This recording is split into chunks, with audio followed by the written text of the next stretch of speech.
उज्यालो Nepal party अब यसको एउटा प्रमुख उद्देश्य भनेको नेपालमा अब हरित क्रान्ति गर्छौँ, ग्रीन रिभोल्युसन गर्छौँ। हिजो विभिन्न रिभोल्युसनको नाममा, हिजो विभिन्न चाहिँ क्रान्तिको नाममा धेरै राजनीतिक परिवर्तन भए। राजनीतिक परिवर्तन सेतो क्रान्ति भनेर परिवर्तन गरे, रातो क्रान्ति भनेर जनयुद्ध 10 वर्षीय जनयुद्ध पछिको जुन क्रान्ति छ त्यसलाई रातो क्रान्ति भनेर हामीले चाहिँ नामकरण गर्ने हो भने हिजो अस्ति मात्रै जनजाति आन्दोलनपछि र त्योभन्दा अगाडि केही स्थापित गरेको पार्टी राष्ट्रिय स्वतन्त्र पार्टीले हामी ब्लू रिभोल्युसन, यो नीलो क्रान्ति भनेर उहाँहरूले गर्नुभयो र नीलो क्रान्ति धेरै टिक्दैन।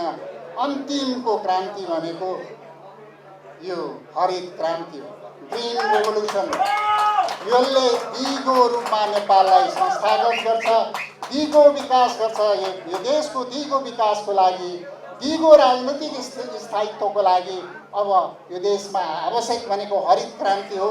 यो हरित क्रान्ति उज्यालो नेपाल पार्टीले गर्छ। उज्यालो नेपाल पार्टीको झन्डा हरियो छ र उज्यालो नेपाल पार्टीको चिन्ह शक्ति प्रदान गर्छ।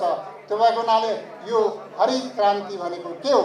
हरित क्रान्तिको मुख्य आधारभूत विषय भनेको सुशासन हो। सुशासनलाई हामीले आधारभूत विषय मानेका छौँ र यसका हरित क्रान्तिका हाम्रा विभिन्न पाटाहरू छन्। सबभन्दा ठुलो क्षेत्र भनेको पानी हो।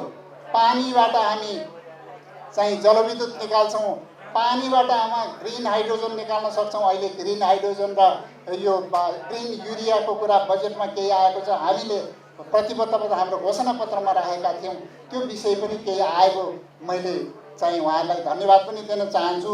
यो पानीबाट हामी हाइड्रोजन निकाल्छौँ, ग्रिन चाहिँ युरिया निकाल्छौँ।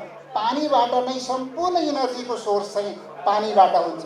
यो हामी ट्रान्समिसन लाइन मार्फत हामी विदेशमा इलेक्ट्रिसिटी सेल गर्न सक्छौँ, स्वदेशमा बिजुली खपत गर्न सक्छौँ, ग्यास रिप्लेस गर्न सक्छौँ र यो पेट्रोल डिजल सबै रिप्लेस गर्न सक्छौँ। र यो पानीबाट, यो पानी सगरमाथाको पानी, यो स्प्रिङ वाटर, नेपालको स्प्रिङ वाटर डिजल र पेट्रोलको भन्दा पनि प्रति लिटर हामी बढीमा खाडी क्षेत्रमा बेच्न सक्छौँ, संसारभरि बेच्न सक्छौँ। मुक्तिनाथको जल भनेर हामी बेच्न सक्छौँ। मुक्तिनाथको पानी हेर्नुहोस् त, यो देशको पानी चाहिँ पानीको रूपमा मात्रै बेच्न सक्यो भने पनि कत्रो ठुलो यसको सम्भावना छ। र यो पानी र यो देशको पानी, यो देशमा नदी नालाको पानी हामी बर्खाको पानी जम्मा गरेर यो जुन रिजर्भर प्रोजेक्टहरू बनाएर जम्मा गर्न सक्यौँ भने यसले डाउनस्ट्रिम इन्डिया, भारत, नेपाल सबैमा इरिगेसन र ड्रिङ्किङ वाटरको ठुलो समस्यालाई समाधान गर्न सक्छ।